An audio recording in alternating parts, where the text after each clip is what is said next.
मोमिनो, तुमको जायज नहीं कि जबरदस्ती औरतों के वारिस बन जाओ, और देखना इस नीयत से कि जो कुछ तुमने उनको दिया है उसमें से कुछ ले लो, उन्हें घरों में मत रोक रखना।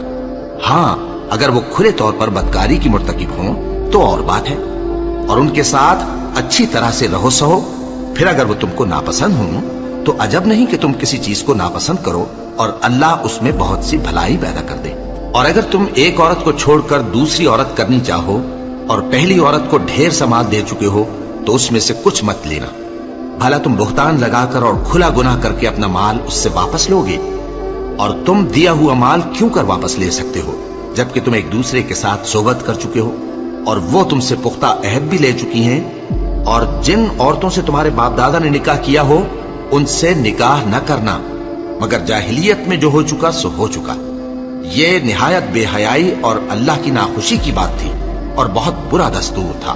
तुम पर तुम्हारी माएं और बेटियां और बहनें और फूफियां और खालाएं और भतीजियां और भांजियां और वो माएं जिन्होंने तुमको दूध पिलाया हो और रिजाई बहनें और सासें हराम कर दी गई हैं। और जिन औरतों से तुम खलवत कर चुके हो उनकी लड़कियां जिन्हें तुम परवरिश करते हो वो भी तुम पर हराम है। हाँ, अगर उनके साथ तुमने खलवत न की हो तो उनकी लड़कियों के साथ निकाह कर लेने में तुम पर कुछ गुनाह नहीं। और तुम्हारे सुलभी बेटों की औरतें भी और दो बहनों का इकट्ठा करना भी हराम है, मगर जो हो चुका सो हो चुका। बेशक अल्लाह बख्शने वाला है, बड़ा मेहरबान है। और शौहर वाली औरतें भी तुम पर हराम हैं, मगर वो जो कैद होकर बांदियों के तौर पर तुम्हारे कब्जे में आ जाएं। ये हुक्म अल्लाह ने तुमको लिख दिया है और इन मुहर्रमात के सिवा दूसरी औरतें तुमको हलाल हैं, इस तरह से कि माल खर्च करके उनसे निकाह कर लो, बशर्ते के निकाह से मकसूद इफ्फत कायम रखना हो, न कि शहवत परस्ती।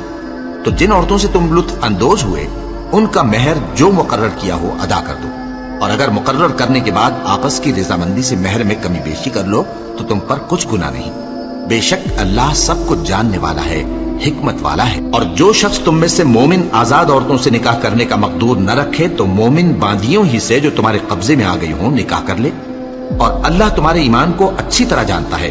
तुम आपस में एक दूसरे के हमजिन्स हो, फिर उन लौंडियों के साथ उनके मालिकों से इजाजत हासिल करके निकाह कर लो और दस्तूर के मुताबिक उनका मेहर भी अदा कर दो, बशर्ते कि वो पाक दामन हो, न ऐसी कि खुल्लम खुल्ला बदकारी करें और न दरपर्दा दोस्ती करना चाहें। फिर अगर वो निकाह में आकर बदकारी का इर्तिकाब कर बैठे तो जो सजा आजाद औरतों के लिए है उसकी आधी उनको दी जाए।